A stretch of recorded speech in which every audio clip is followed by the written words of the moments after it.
And welcome to this next employer speaker forum that we're running, looking at the process a lot of us are going through at the moment of recruiting and bringing young adults into our workplaces. And with conversations I have with a lot of employers seems to suggest that there are some big differences from what we may have been used to, particularly a few years ago. So in this session, I've got a nice roundup of expert speakers who are going to be talking about motivating young adults. So how can we actually harness their aspirations, harness their drive, harness their motivations to get the best out of young adults in the workplace? And without further ado, I'm actually going to ask our first speaker. We've got a couple of speakers going to deliver some thoughts to us, and then we're going to go into a panel discussion.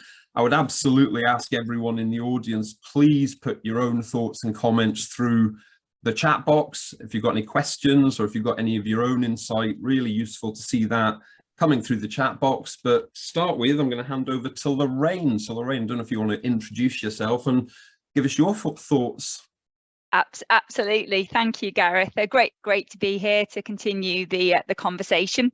So my name is Lorraine Twist. I work for Hays, and I'm responsible for the professional services accountancy business throughout the UK and I. So that's around 50 consultants, and a large part of my role is continually engaging with customers.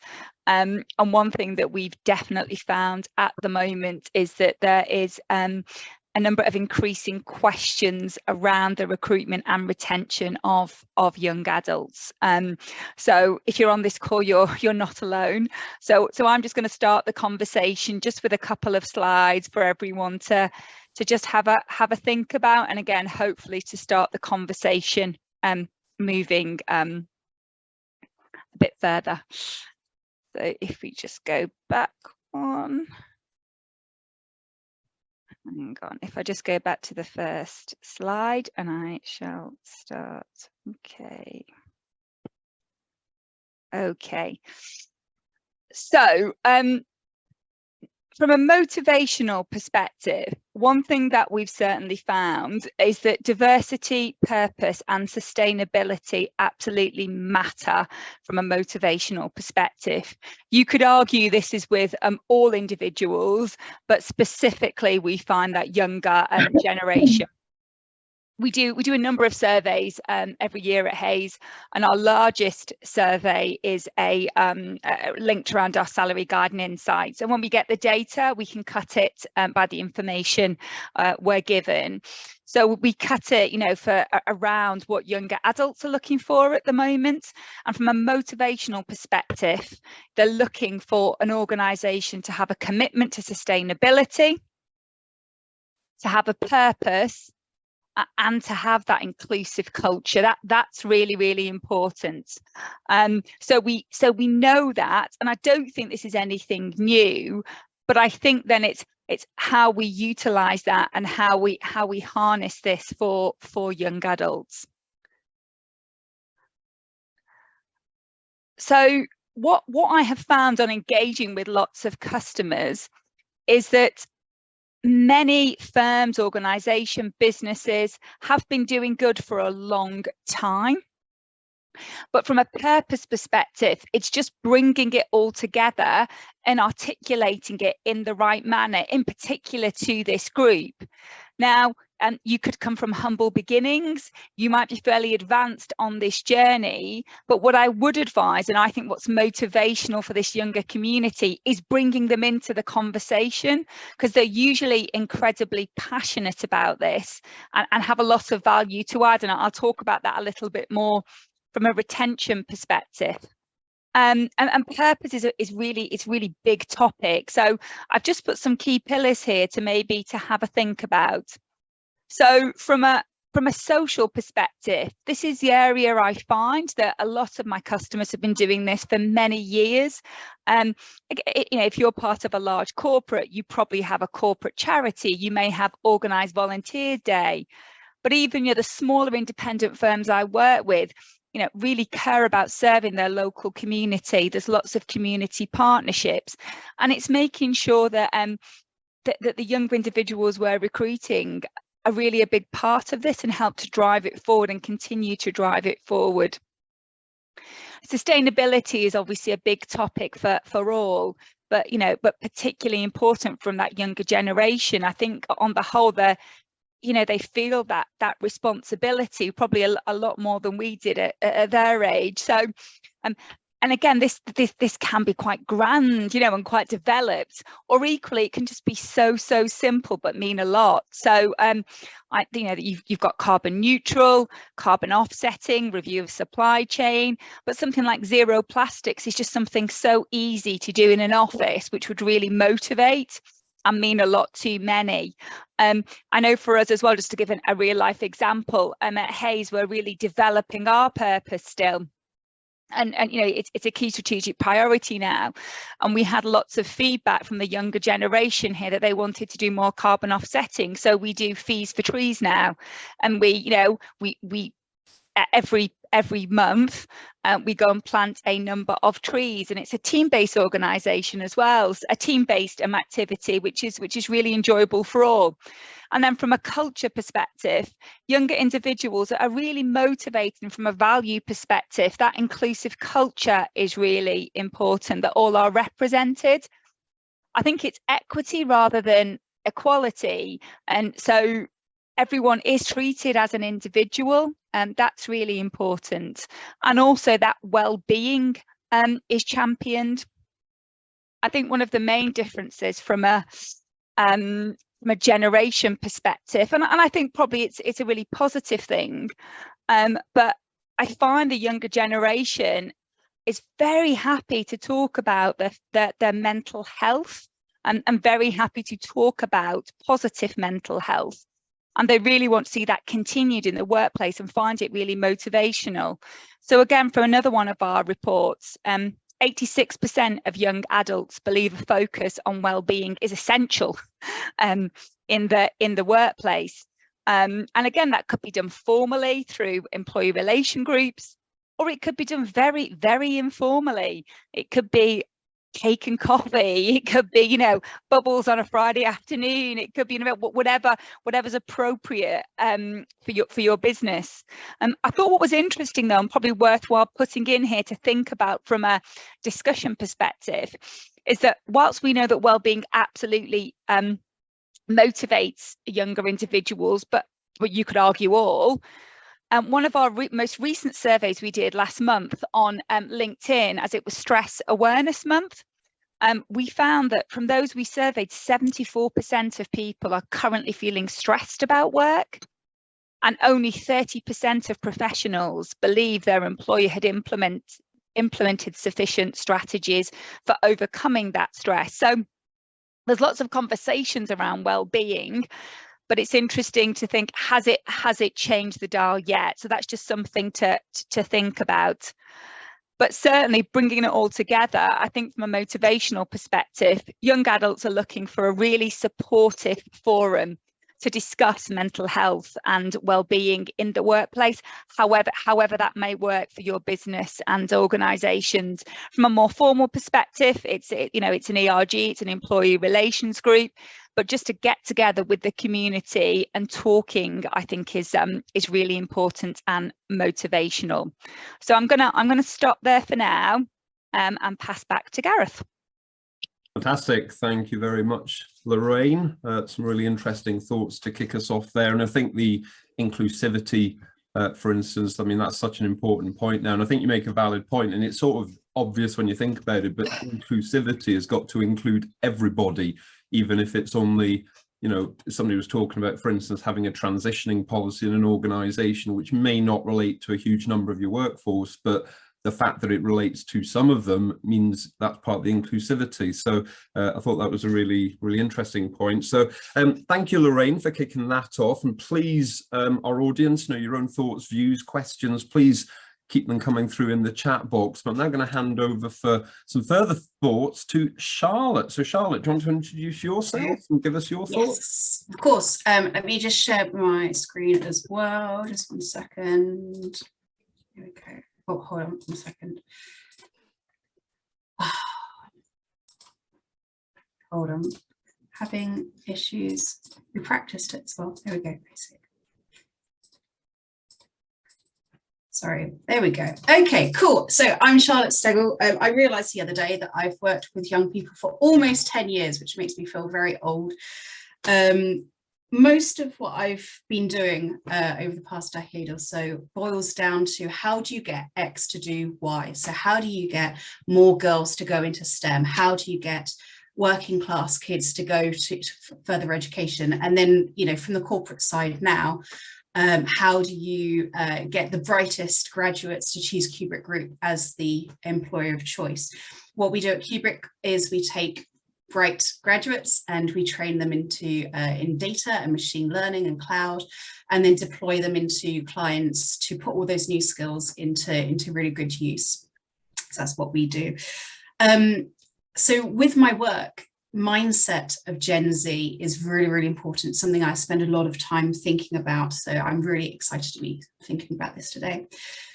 2 years and 3 months. So about a year ago, maybe a little bit more than a year ago, I was sat in an early careers conference and in a room full of people doing the same kind of work as me. And the biggest question of the day is, how do we get Gen Z to stay longer in a company? Because 2 years is pretty much, whether it's an apprenticeship or a graduate program, it's around 2 years time. So you're investing all of this time and energy in training them, and then they go off and you know, go to take their skills somewhere else. So a lot of the stuff that I'm going to be speaking to you about in the next sort of 9 minutes or so is related to that. But interestingly, millennials, the time frame for millennials is 2 years, 9 months. So when I'm talking through this, don't just think of it in the sort of prism of this is how you retain young people. A lot of it can be, like Lorraine said earlier, applicable to all of your employees. So I've broken it down into 3 different sections: trust, transparency, and investment. I thought really, really hard about trying to get a third word beginning with T, couldn't do it. So we're just going to stick with investment. Now we're going to start with trust. Building trust is really important with Gen Z because, and I don't know how many people out there spend time on TikTok. It's an addiction, but a lot of the sort of narrative that young people are being told about the workplace, about management, about HR is that we are not to be trusted. And so they're coming into the workplace with this position of distrust. So it's really important from the first impression that you give to, you know, whether it's a candidate or bringing someone in for a work experience, is to build that trust. I've broken it down further. The first thing with trust is planning. It's not okay anymore to keep winging things. If you're going to have an apprenticeship program or a graduate program or an internship program, it's not okay to just wing it and say, okay, we'll just bring them in and like put them with whatever manager and it'll be fine. By showing Gen Z that you have really thought about what you're doing with them and the plans that you have with them and what's going to happen next as well. Once they finish their apprenticeship, what happens? What does that look like? Once they finish their internship, are you going to keep in contact with them? Are you going to offer them a place later? This is really important. And then just circling back a second to the management thing as well, one of the mistakes that I see companies make time and time again is that when they're bringing in Gen Z, they match them with new managers. And in fact, it should be your most experienced managers, your best managers matched with them, because they're not a training ground for management. They really, especially with the needs, and put yourself in their position. You know, they've graduated, they've done education through the pandemic. It's been really hard for them. They've been promised so many things. If you achieve this, then you will be successful. And they're coming out of university, coming out of school, seeing people are winging it, people are bunging them with new managers as a training ground, and that is not what they've been promised, and that's why they're not trusting us and not sticking with us. The second thing is all about narrative. So this is from 2 different points. First of all is the narrative within your company. How do we do the things that we do? What do we do and how do we do it? Do we do it with integrity? Do we make decisions with integrity? Do we do it like Lorraine was saying, with a sustainability mindset? Do we do things in an inclusive way? This also has to match what they're experiencing as well. If you're doing things like, I don't know, massive celebrations for Black History Month, but you have Black employees who feel that on a daily basis they have microaggressions, then again, that's going to break down that trust, and you're going to see your diverse young people get up and leave because they know that they have other options. From the other point of narrative is your employer value proposition, what you're saying externally about what it's like working here. And again, it needs to match up with the employee's experience as well. A thing with this, and really, really key to Gen Z, more so than other generations, is that sense of belonging. They want to see on LinkedIn your, Black History Month events and activities that you're doing, and feel that, yes, this is where I can fit in. They care about the things that I care about. And again, going back to what Lorraine actually had a lot of really brilliant points, it doesn't have to be massive things. Even like a bake sale. We at Kubrick last year, we had a bake sale to raise money for the floods in Pakistan. And we, did a couple of posts. It wasn't anything of a big deal. But for me, that was like, people at this company care about the things that I care about. And so, I would fit in there. It's creating that narrative about who you are, what you care about, and how you do the things you do. Next is transparency. So think how you can show transparency are things, even from the get-go with your recruitment process. When they apply, tell them how many stages there'll be, what they'll be assessed on, what kind of assessments there will be. For things internally, it could be how a decision is made. Bring them into that conversation as well. How are they going to be assessed? How do performance reviews work? Remember, a lot of them will not know what these things, if it's their first experience with the workplace, especially, they will not know how these things work. So being transparent about those things. And also, how do they get progressed? If there is a career path ahead of them, how do they access that? And lastly, it's investment. It kind of links to what I was saying at the start with the planning and stuff as well, but having career paths ahead and showing that you care about them, and you turn up to their one-to-ones on time, you're investing your time in them, you're showing that you care about them. Having a framework with your one-to-ones as well. What I do, I have a team of Gen Z. I manage about 10 Gen Z. How I manage my one-to-ones is I use rose, bud, thorn. So rose is they tell me something that's good that's happened in that week. Bud is something that they're looking forward to, and thorn is something that's been challenging to them, because they're brutally honest and I want to give them that platform to tell me things about that, but also show that I care about them. I'm investing my time and my energy, my care into them too. Yes, and sorry, the last point as well with that investment is, and I saw some really great research yesterday on LinkedIn about this, is our generation. I'm a millennial. Millennials and above, we want to work from home. We want to work from the comforts of our home with our noisy kittens on the floor. Gen Z want to be in the office. They have done education through the pandemic. They're sick of being at home. They're sick of being in their house share where everything's noisy and the Wi-Fi is broken. They can't get to the toilet. They want to be in the office where they can learn from us. And again, that's investment. Invest your time to commute and to spend time with them, and tell them where they could be in the future and how you're going to help them get there. And I think with those three things, hopefully you should be motivating your young people. Thank you very much, Charlotte. Some fantastic points to add on to Lorraine's. And I think that I've seen a couple of reports in the last 3 or 4 months suggesting that, as you say, young adults are actually keen to be back in the workplace or keen to be in the office. They want the socialization, they want to be with their managers for mentoring and coaching opportunities, they want the visibility. Some issues are that often their managers and seniors aren't in the office, they're actually still quite reluctant to go in, comfortable working at home. So I definitely think that's, but I do think as much as young adults sometimes want to be in the office, often they're not used to being in an office environment. So actually, I think we need to be very conscious of some of the support they're going to need actually being in an environment. Invest that time to teach them. Absolutely. And being in an environment often where they've got and people of a variety of different ages, which is something they may not be so used to. And in fact, I'm going to bring Javed in at this point, actually, because I know when we were chatting recently, Javed, you talked about this issue around multi-generational expectations, which is something I hadn't really even thought of. So do you want to expand on that and comment on anything that Lorraine and Charlotte have already said? Yeah, sure. Thanks for having me on this afternoon. So I guess, yeah, as an add-on to what's been said sort of already, I think as a general thing, it's a really interesting but also challenging time to be in the world of work. So where we've sort of transitioned from having just traditionally some baby boomers in the world of work, then we've had added sort of Gen X and millennials to it, then Gen Y, Gen Z.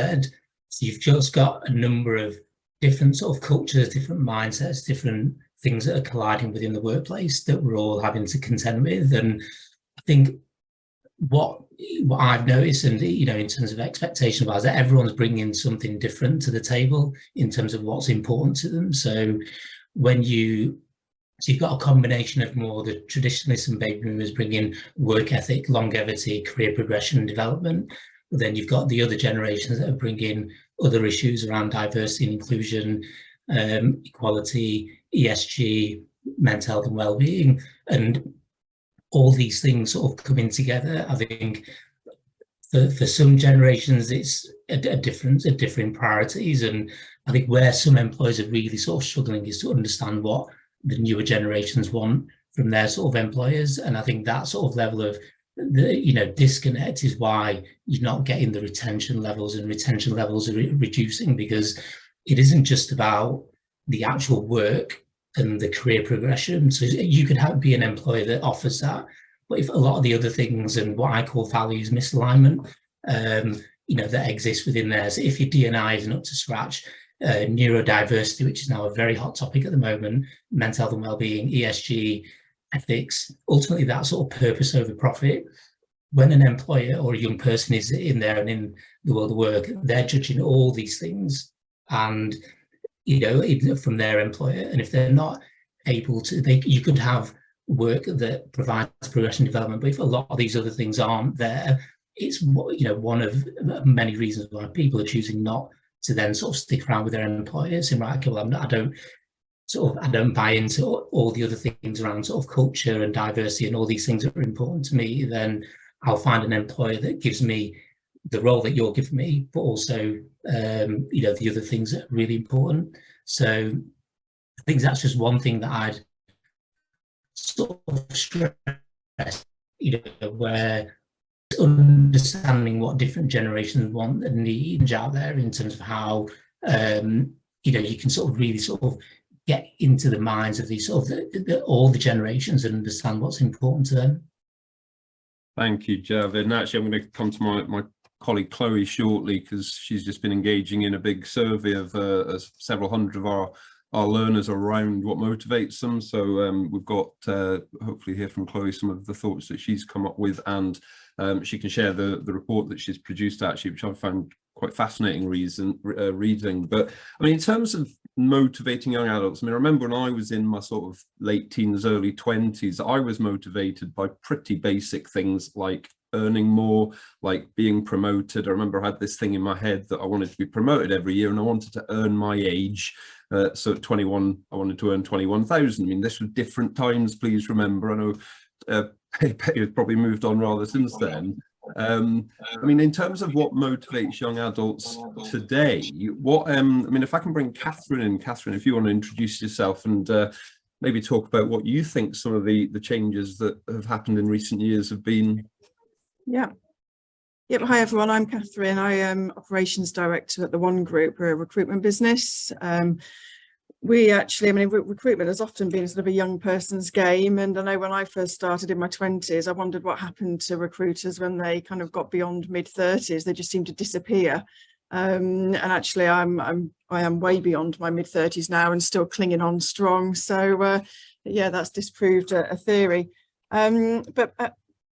We manage here a lot of young people, but actually we are hiring all the time, and actually hiring against our values and against our purpose, which is some of the points that some people have, the speakers have already touched on. So I won't, I could go on more about things that have already been covered, but let's keep it on fresh ideas. I think, the bit that really stands out for me that probably hasn't been mentioned yet is just that sort of generosity of spirit. I think since COVID, we've all started to lead very different work lives, and work and life has really blended into a point where you can't really work out which it is.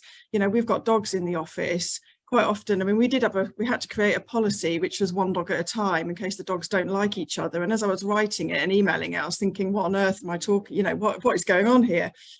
But I think people have created a home life because they're working at home, and then they think, actually, I want to be in the office. And then they're like, oh God, but I've got a dog. So we're working really hard to try and combine that home and work piece so that you don't feel like you're working all week and waiting for your life to happen at the weekend. So there's a real blend there. And that seems to be working really well for our younger employees, because they want that sort of respect that actually everybody's trying to live their life. Life is sometimes unexpectedly short. You know, we you know, none of us are entitled, are we, to be here, and we all, you know, kind of want to be as happy and as prosperous as we can possibly be every day, and that shouldn't go on hold while you're at work. So one thing that works really well for us is just to be really open and you know, be as generous as you can, not just financially. I think back in my younger trainee days, it was all about benefits and salaries, but these days we can be far more generous with the way that we are in treating people with things they've got going on at home with their families. And if you can be really generous in terms of offering time and flexibility and just headspace, people will you know, that they will be so loyal to you, and they'll want to work really hard for you, and that increases productivity, which increases confidence, which improves attitude and mindset, and it's all one big sort of circle of sort of good mental health, really. So I think that sort of generosity, which is difficult because I constantly talk about setting precedents. And, you know, you sort of think, well, if I do that for you, have I got to do it for everybody? And if we do it for everybody, it won't necessarily work. But to treat people as individuals, recognizing what they need and being as generous as you can with helping people get on with their lives fully, not just work life, then I think that creates an amazing sense of loyalty, which, you know, really helps people want to pay something back and want to stick with you on the journey that you've described your company as being on. Thank you, Catherine. No, much appreciated. And can I turn to you now, Nick? Just, I know we talked together at an event a few months ago, and I was quite taken by some of the things you said, actually, that you know, really made me think. So, wondering if you want to add some thoughts here to the discussion, Nick. Yeah, no, good. Thank you, and good to talk to you all from Wakefield today. So. I've been in financial recruitment for 25 years, but I've been talking on this subject now for 7 or 8 years, and it's not going away. It just gets more fascinating, and there's deeper dives to take. I think the one overriding, and I'm just conscious of this, I was reading Fran Ellington's comment in the chat about it being dispiriting of training people up and them leaving after 3 or 4 years. And because there's facts like that, and because there's so much change, a lot of this can be seen as being a negative challenge or something to contend with. But the headline of a lot of what we're talking about is positive. We've got younger adults who are a lot more motivated by purpose and doing the right thing and giving things back, and they've got a choice to do that when that wasn't the case for previous generations as well. So I get it. It's hard to embrace that sometimes when you're faced with a reality of someone resigning as soon as they've taken the last exam. But when you look at it on the whole macro piece, it is good. And Gareth, you'll have heard me say this before, we're on the tipping point at the moment in the working population where the majority of directors and senior managers and people setting strategies and policies are Gen X, and the majority of the workforce are Gen Z and millennials, and then soon to come the alpha generation, which will be even more fascinating. And there's lots of things to read. I'd say most of the stuff that you can read, be cautious of. If it's not good, it's divisive. Deloitte have been doing a brilliant survey on millennials and Gen Zs now for 11 years. Even if you go back to what they were talking about in 2016, so much of it has come true. It helps to empathise, it helps to be more constructive. Headlines generations are less optimistic, they crave more information, they're more hedonistic. We've got young adults now who've grown up in that CSR age. They've got access to so much more information. And influencers are the likes of Greta Thunberg, etc. So there's people who have got there, they're heavily influencing that generation, and they've done that by having a really strong purpose. Sometimes when I'm talking to the older generation of partners and directors, there's a skepticism and a block that this is a fad, and that people will still be motivated by moving for a salary that matches their own age, as an example. And with some people that will be true, but the reality is everyone now has got a choice, and they've got a choice in whatever they do in life. This is a whole holistic thing. This isn't just about work. They've got a choice of taking the easy option or taking the ethical option. So I can't remember whichever online platform I was buying something from the other day. I could get next day delivery, normal delivery, or zero emission delivery. When I ordered my lunch last month, I could order a portion of invisible fries. So whether I did those things or not, it was still a choice, and that shouldn't stop with employment as well. And that's what's influencing that generation of younger adults. The next point, and I'll make this quickly, across our business, if I look at our KPIs, when we're recruiting for businesses in renewable energy, healthcare, and charities, our engagement, our level of applications are so much higher than when they're in consultancy or manufacturing or engineering or in house building. And that's because there's an understood purpose to what they're doing. It's a socially acceptable business, and that's not easy to translate straight into a business if you're not manufacturing vegan food or coming up with wind energy resources. But there's an opportunity for everyone to develop that employer branding and that purpose behind it. And wherever you are, across my region, whether you're in Mansfield, Halifax or Barnsley, there are candidates choosing decisions on employers based on the purpose and the good and the intentions and the values of their employer. And there are employers from huge multinationals to small one-man bands that are incorporating that purpose into their whole EVP, which is fascinating. It's a lot of change, but it is overall, it's really, really good. Thank you, Nick. Now, I'm actually going to go slightly off piste here, because I've noticed in our audience somebody who I was having a chat around these issues with a few weeks ago, who actually had some really interesting thoughts. So I completely unprepared, I appreciate, but I wonder whether, Colin, can I ask you to give any thoughts on anything that's already been said, or, you know, any of your own views on this issue, Colin? Yeah, I mean, for the audience that don't know me, basically I'm a HR manager for a couple of businesses that hire a lot of young people, and I suppose from a typical HR challenge, all the challenges that everyone's mentioning are completely right. The thing about, and there's been a few studies that have come out, one was from ACCA only in Q1, is a lot around mental health and burnout, which is very prevalent in most industries at the minute.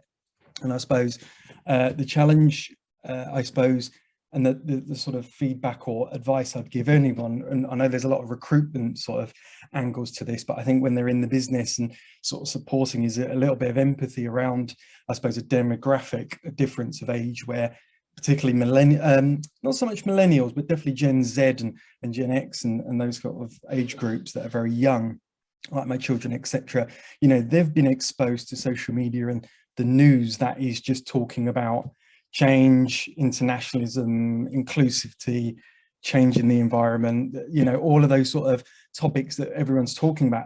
They've had that sort of thrown at their face for, you know, the last 10 years or 20 years, depending on how old they are, etc.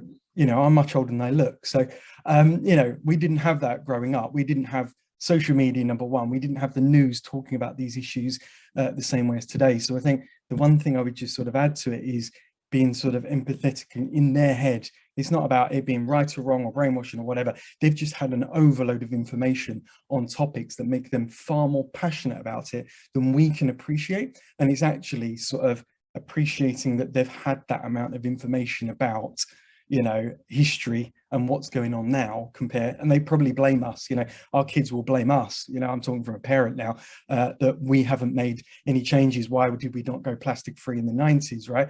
Or in the noughties, right? They see us as the wrong. And again, this is where we have to build trust and get them to understand why we couldn't do it then, and the lessons we've learned, but how as a business or as people or as managers, we can make this better together going forward. It's kind of get into their wavelength on the issues that they're seeing or they've grown up with compared to the issues we did just, you know, in our innocence did not grow up with. So that's kind of a sort of demographical sort of understanding and empathy just to add there.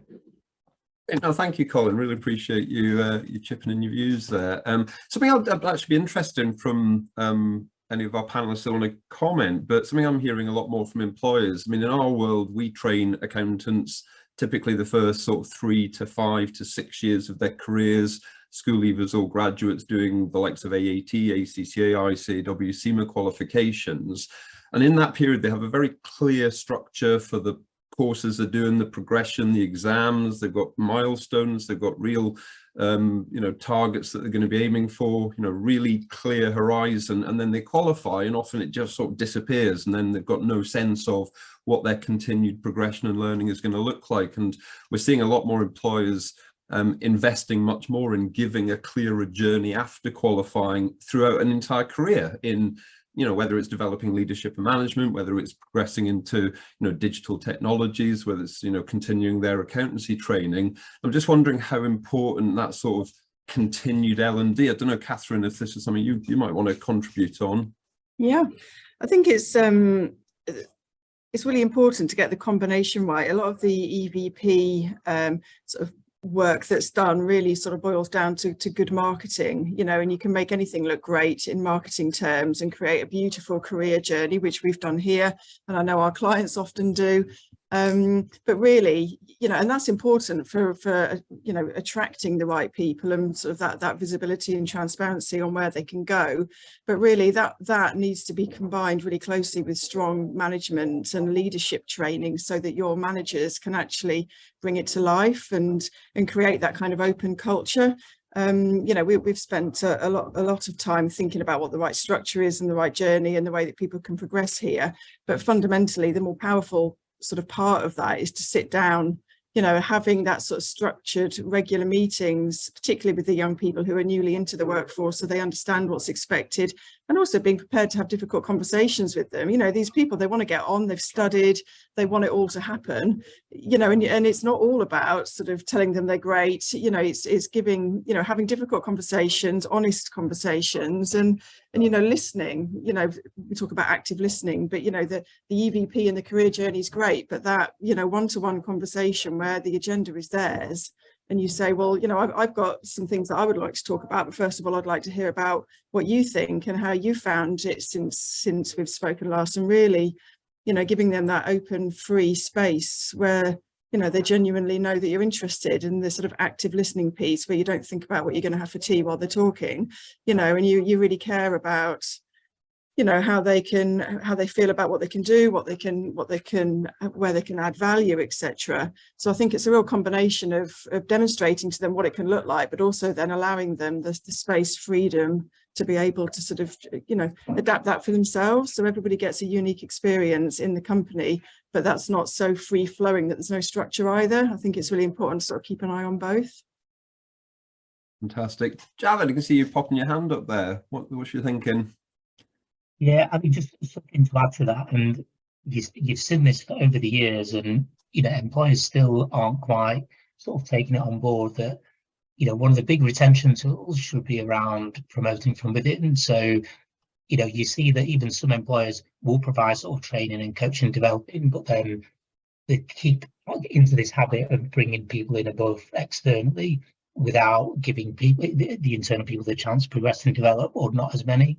So I think it's fine on the one hand having the coaching and the mentoring and all these things that are really important, but if you keep having a track record of bringing more people in externally in the roles, as the further you go up, you will find retention a lot more difficult. And that's well, okay, if you're doing that and I'm not getting the chance to progress and develop, then I'll end up leaving. So I think I'm all for L&D, and I think that should be there. But I think one of the things with the younger adults that is really important is that transparency.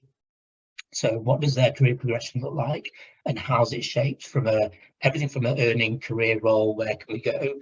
And I think before there was a lot more ambiguity, and the traditionalists and millennials in particular probably dealt and sort of cope with that ambiguity, that yes, there will be progression development in some way, but I think you've got more the younger generation where if it's not transparent and it's not laid out and they can clearly see how that progression development is going to happen, then again they'll also get disenfranchised and want to leave.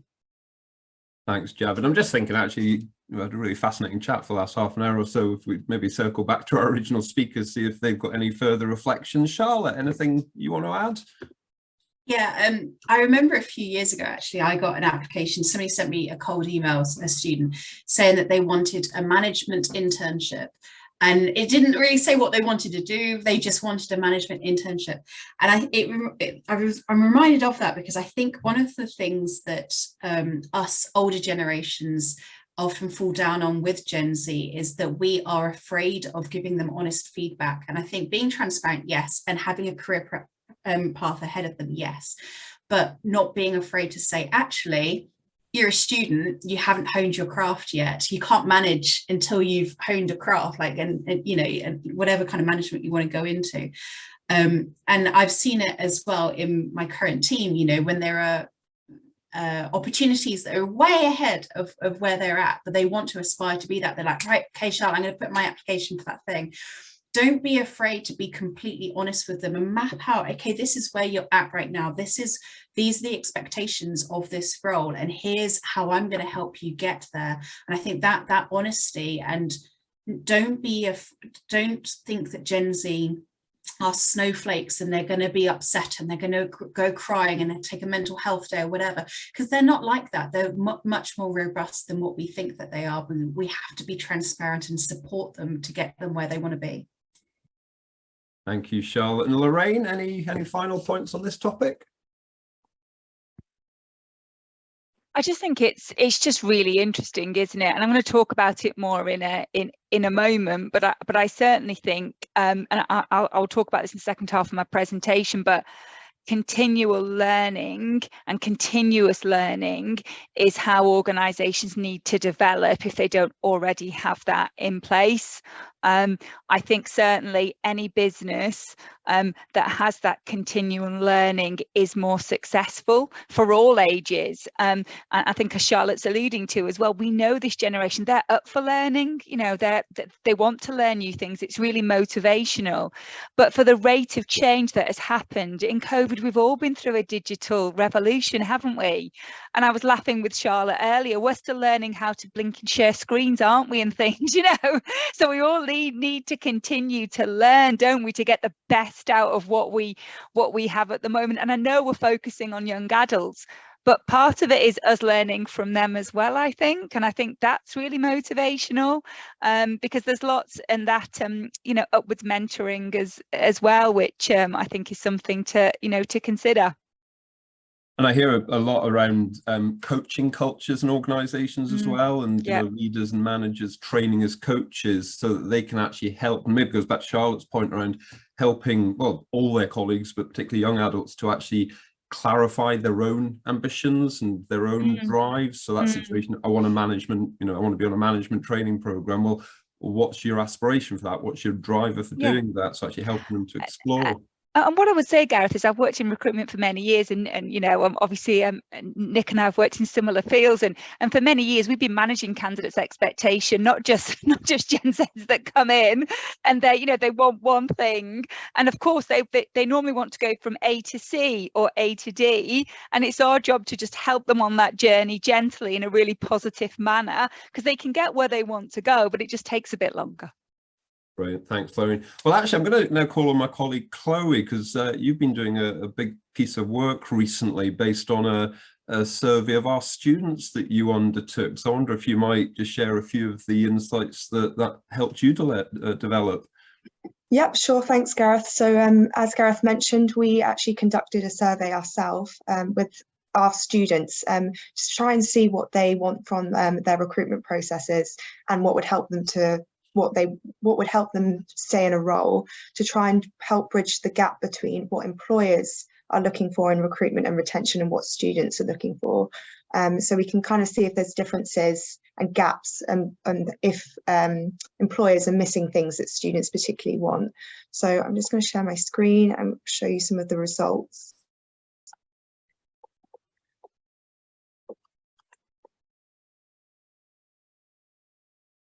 Hopefully you should see that. Yeah. Yes, so there's quite a few different segments in this report, but specifically looking at motivation for the sake of this, you can see that we found that the factor that motivates respondents most is support from colleagues and management. This is second to support whenever you need it. So these two things are the factors that most young people want, followed by clear career progression, and rising salary is actually only at 30%. So it kind of echoes what's already been mentioned, that yes, money is important, but support and other factors are a lot more valuable in helping people stay in a role. You can see there's lots of different other aspects here, but I think what's important is, yes, you've got these high ones up here, but they're all quite similar and they all are there to a similar degree, which kind of shows you can't really just focus on one. I think all are quite important. That really jumped out to me, actually, Chloe, that I was sort of hoping there might be 2 or 3 things we could just focus on and that would be the core, but there's like 10 or a dozen that are to a degree equally important. And it makes me think, actually, that presentation I did with Nick a few months ago, Nick put a slide up of the things you should build into your your offer to candidates, and it was like about 52 or something, if I remember rightly, Nick, including showers at work and all sorts. So I think that for me is one of the big messages in the last year or two, is you can't just focus on 1 or 2 core things that you think you need to get right. There are a wide variety to appeal to the different candidates. Chloe? Yeah, definitely. I mean, we kind of, with this report, we've separated it out a lot by different specific factors. So you can see here, we asked respondents whether they were satisfied in their role or not satisfied in their role, and then we divided these factors up, looking at if there was a difference between whether people satisfied in the role valued factors more than others. So interestingly, for those that were unsatisfied in their role, salary was quite important for them. Although support was still important, they were just further down, but 63% valued rising salary as a key motive. Whereas those satisfied, again, it was a bit about support, clear career progression, all the things we've sort of spoken about today, having your ideas heard. This doesn't really necessarily show that rising salary is going to make them unsatisfied. If they don't have rising salary, they're going to be unsatisfied. It could just be that what was mentioned as well, that some people just do value rising salary, but I think it is something to take away, that you can have all these other aspects, but salary is still important. It makes me think, Chloe, because I teach bits of this in some of the accountancy papers that we study, and they talk about hygiene and motivator factors, and salary is always touted as a classic hygiene factor. If you don't get it right, it's a problem, but if you get it right, it's not a motivator. Other factors then become more important. Actually, I think that actually quite clearly shows that here. That's really insightful. Thanks, Chloe. Yeah, definitely. I mean, it could just be that they're already unhappy for other reasons, so salary stands out as the thing that's making them unsatisfied. It doesn't necessarily mean they are unsatisfied because of rising salary, but it is interesting to see that this is so much higher than it is for satisfied. I'll just go through. So then we've got, it's just frozen. Here we have, can't see because the top bars of my screen. Is this one? Yeah, this is qualification. So we did it by qualification as well. And then we also did it by sector, which I think is important because it shows here that actually but different sectors are sort of, they want similar things. The motives are quite similar here. It's all sort of support and stuff. So there's not much differences in what sector you're in. This is accountancy specific. However, if you go on to job level,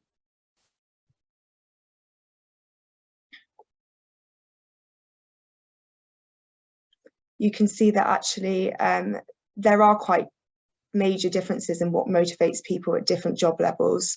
Again, support is coming up quite often, but clear career pathways, having a say in business decisions, they're all sort of the same things at the top, but it just shows that people at different life stages, they're going to need different things, and these are the sort of things that employers need to focus on and think to themselves, well, just because I've employed someone, their needs are going to change over time. And just one last thing to comment on, which has been spoken about, is you can see chance to have an impact on sustainability and reduce business carbon footprint are quite often in these younger age groups are popping up as quite high, whereas they're a lot lower at these higher levels, which just kind of confirms what we've been speaking about.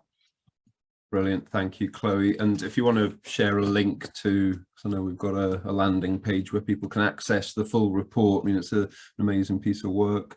Well done with that. Thank you for contributing. So we're now going to draw to a close the first sort of half of this webinar.